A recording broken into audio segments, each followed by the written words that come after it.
Assalamualaikum warahmatullahi wabarakatuh. Perkenalkan, nama saya Pipit Fitriani dengan NPM 2106183. Pada pertemuan matematika di Split 1 ini, dengan dosen pengampu Ibu Fitri Nuraini S.Kom, saya akan membahas mengenai tentang fungsi, di mana ada definisi fungsi, jenis-jenis fungsi, fungsi inverse, komposisi fungsi, fungsi rekursif, dan yang terakhir prinsip secara merpati. Definisi fungsi: ambil himpunan tak kosong A dan B, sebuah fungsi f dari A ke B dituliskan f A tanda panah B adalah sebuah relasi dari A ke B sehingga A anggota domain F, maka FA hanya mengandung satu elemen B. Relasi F dapat dinyatakan sebagai himpunan dari pasangan A FA, maka A anggota domain F.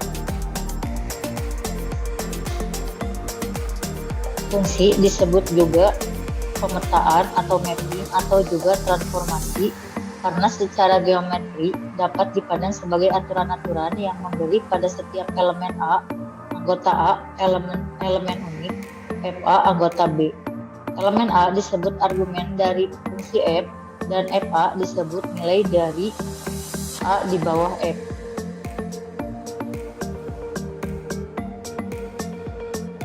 Contoh dari fungsi A anggotanya 1, 2, 3 dan B anggotanya X, Y, Z serta R-nya 1,X, 2,X, 3,Z dan S 1,X, 1,Y, 2,Z dan 3,Y. Relasi S bukan sebuah fungsi karena S1 sama dengan X, Y. Relasi R adalah sebuah fungsi dengan domain R anggotanya 1, 2, 3 dan range X, Z. Yang kedua ada jenis-jenis fungsi, di mana ada fungsi eksponen. Fungsi eksponen adalah fungsi yang variabelnya bebas berupa pangkat dari sebuah konstanta dalam persamaan fungsi tersebut. Mungkin bentuk umumnya seperti ini: X sama dengan X pangkat, Y sama dengan A pangkat. Yang kedua ada fungsi logaritma.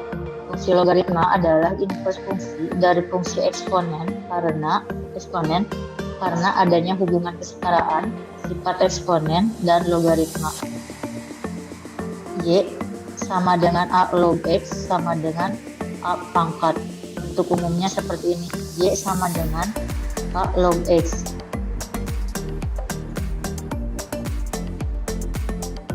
Berikutnya ada fungsi trigonometri. Fungsi trigonometri adalah fungsi yang variabel bebasnya berupa bilangan geometris. Bilangan X biasanya dinyatakan dalam radian P. Radian sama dengan 180. Di antaranya Y sama dengan sin X, Y sama dengan cos X, Y tangen X, Y sama dengan kotangen X, Y sama dengan secant X, dan Y sama dengan cosecant X. Berikutnya ada fungsi polinom. Fungsi polinom variabel bebasnya mengandung banyak suku polinom. Bentuk umumnya seperti ini: A2X pangkat tambah A1X tambah A. Berikutnya ada fungsi linear. Fungsi linear fungsi dengan pangkat tertingginya adalah 1. Bentuk umumnya Y sama dengan A1X tambah A0. Berikutnya ada fungsi kuadrat. Fungsi kuadrat fungsi dengan pangkat tertingginya adalah 2. Bentuk umumnya Y sama dengan A2X kuadrat tambah A1X tambah A0. Berikut ada contoh grafik, di mana ada contoh grafik eksponen, ada grafik kuadrat, grafik logaritma, dan grafik linier. Yang ketiga ada fungsi inverse. Suatu fungsi memiliki fungsi inverse, tapi tidak semua fungsi memilikinya. Ada syarat suatu fungsi bisa di-inverse, yaitu fungsi tersebut bersifat bijektif atau berkorespondensi satu-satu. Fungsi f(x), y memiliki fungsi di-inverse g, y, x. Huruf G tersebut dinyatakan dalam fungsi inverse, biasanya ditulis dengan simbol F1 atau aksen. Inverse fungsi berlaku jika Y sama dengan Fx dinyatakan, maka F inverse atau F1 Y sama dengan X. Contoh fungsi inverse. Fungsi f sama dengan 1, A, 2, B, 3, C. Dari A anggotanya 1,2, 3 ke B. Anggotanya ada A, B, C adalah fungsi bijektif. Inverse fungsi f adalah F1 sama dengan A,1, B,2, C,3. Jadi f adalah fungsi invertible.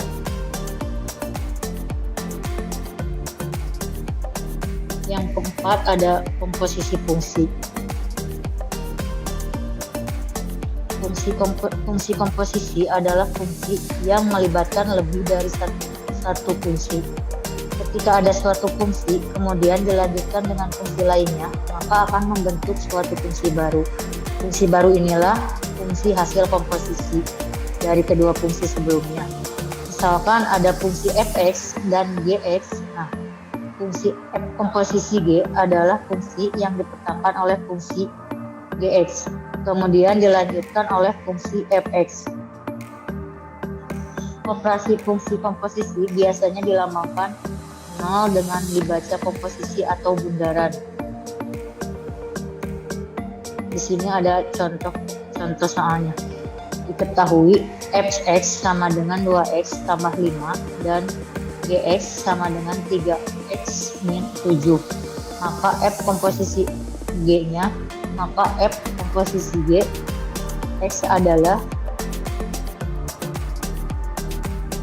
fx sama dengan 2x tambah 5, gx sama dengan 3x min 7. Yang ditanyakannya yaitu f komposisi g.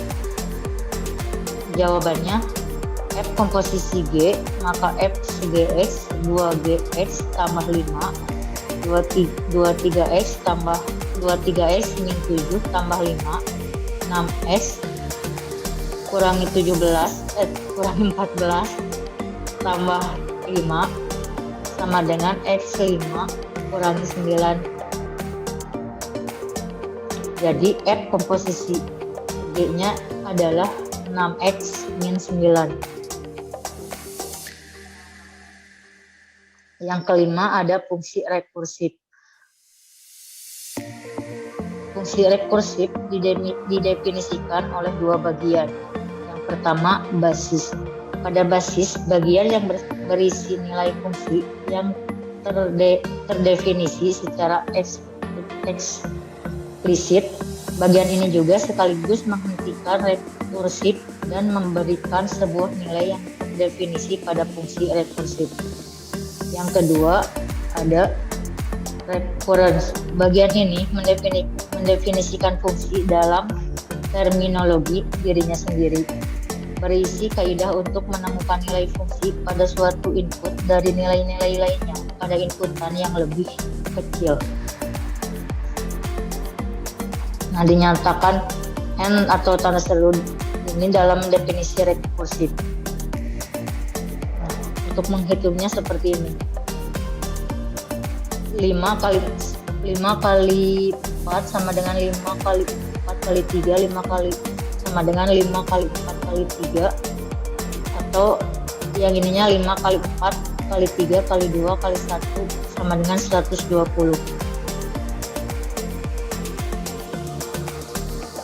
Yang terakhir ada prinsip sarang merpati. Pada prinsip sarang merpati ada teorema 1, prinsip sarang burung merpati. Jika n tambah 1 objek atau lebih ditempatkan pada n kotak, maka paling sedikit terdapat suatu kotak yang berisi 2 objek atau lebih. Contohnya di sini ada di antara 350 orang yang menghadiri sebuah seminar matematika, pasti paling sedikit ada 2 orang yang berulang tahun pada hari yang sama. Mengapa? Karena satu tahun adalah 360 atau 366 hari, sehingga pasti ada paling sedikit 2 orang yang berulang tahun pada hari yang sama. Yang kedua ada teorema prinsip sarang burung merpati yang diperumum. Jika m objek ditempatkan pada n kotak, maka terdapat paling sedikit satu kotak memuat mn objek. Contohnya, di antara 50 orang mahasiswa terdapat paling sedikit 50 dibagi 12 sama dengan 5 orang yang lahir pada bulan yang sama. Mungkin pembahasannya sudah selesai. Untuk referensi saya ambil dari Google. Mohon maaf apabila ada kesalahan dalam penyampaian. Wassalamualaikum warahmatullahi wabarakatuh.